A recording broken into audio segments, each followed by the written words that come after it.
নমস্কাৰ সাধাৰণ জ্ঞানৰ কেইটামান গুৰুত্বপূৰ্ণ প্ৰশ্নৰ সৈতে আজিৰ ভিডিঅটো আৰম্ভ কৰিছো। প্ৰথমটো প্ৰশ্ন, ভাৰতৰ প্ৰথম বেৰিষ্টাৰ কোন আছিল? উত্তৰ হৈছে ভাৰতৰ প্ৰথম বেৰিষ্টাৰ হোৱা ব্যক্তিগৰাকী হৈছে জ্ঞানেন্দ্ৰনাথ ঠাকুৰ।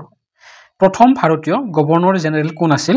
উত্তৰ হৈছে ভাৰতৰ প্ৰথম ভাৰতীয় গভৰ্ণৰ জেনেৰেল গৰাকীৰ নাম হৈছে চক্ৰৱৰ্তী ৰাজা গোপালাচাৰী। ভাৰতৰ প্ৰথম ICS কোন আছিল? উত্তৰ হৈছে ভাৰতৰ প্ৰথম ICS হোৱা ব্যক্তিগৰাকী হৈছে সত্যেন্দ্ৰনাথ ঠাকুৰ। ভাৰতৰ প্ৰথম স্নাতক ডিগ্ৰী লাভ কৰা ব্যক্তিগৰাকীৰ নাম কি? উত্তৰ হৈছে বংকিম চট্টোপাধ্যায় আৰু যদুনাথ বসু হৈছে ভাৰতৰ প্ৰথম স্নাতক ডিগ্ৰী লাভ কৰা ব্যক্তি। ব্ৰিটিছ পাৰ্লিয়ামেণ্টৰ প্ৰথম ভাৰতীয় সদস্য হোৱা ব্যক্তিগৰাকী কোন? উত্তৰ হৈছে ব্ৰিটিছ পাৰ্লিয়ামেণ্টৰ প্ৰথম ভাৰতীয় সদস্য হোৱা ব্যক্তি হৈছে দাদাভাই নৌৰোজী। ভাৰতৰ প্ৰথম মহিলা ৰাজ্যপালগৰাকীৰ নাম কি? উত্তৰ হৈছে ভাৰতৰ প্ৰথম মহিলা ৰাজ্যপালগৰাকী হৈছে সৰোজিনী নাইডু। ভাৰতৰ প্ৰথম বেংকটোৰ নাম কি? উত্তৰ হৈছে বেংক অফ হিন্দুস্তান আৰু এই বেংক স্থাপন কৰা হৈছিল 1779 চনত। লেনিন শান্তি বঁটা লাভ কৰা প্ৰথম ভাৰতীয় ব্যক্তি কোন? উত্তৰ হৈছে ছাইফুদ্দিন কিচলু।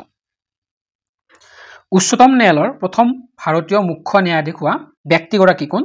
উত্তৰ হৈছে হৰিলাল কানাইয়া।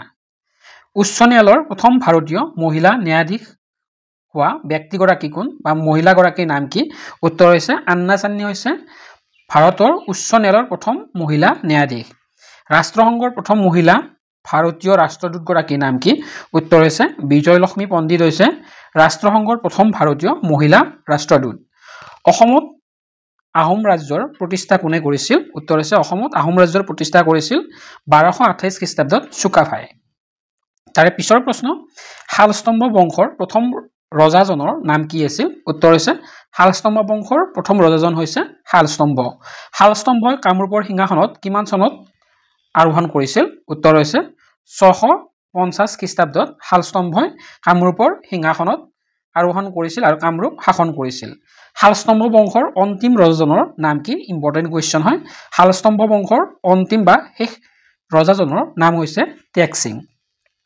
শ্ৰীহৰ্ষৰ জীয়েক ৰাজ্যমতীক কোন দেশৰ ৰজালৈ বিয়া দিছিল? উত্তৰ হৈছে শ্ৰীহৰ্ষৰ জীয়েক ৰাজ্যমতীক নেপালৰ ৰজা মেঘদূতলৈ বিয়া দিছিল। তাৰে পিছৰ প্ৰশ্ন, পাল বংশৰ অন্ত কিমান চনত পৰে?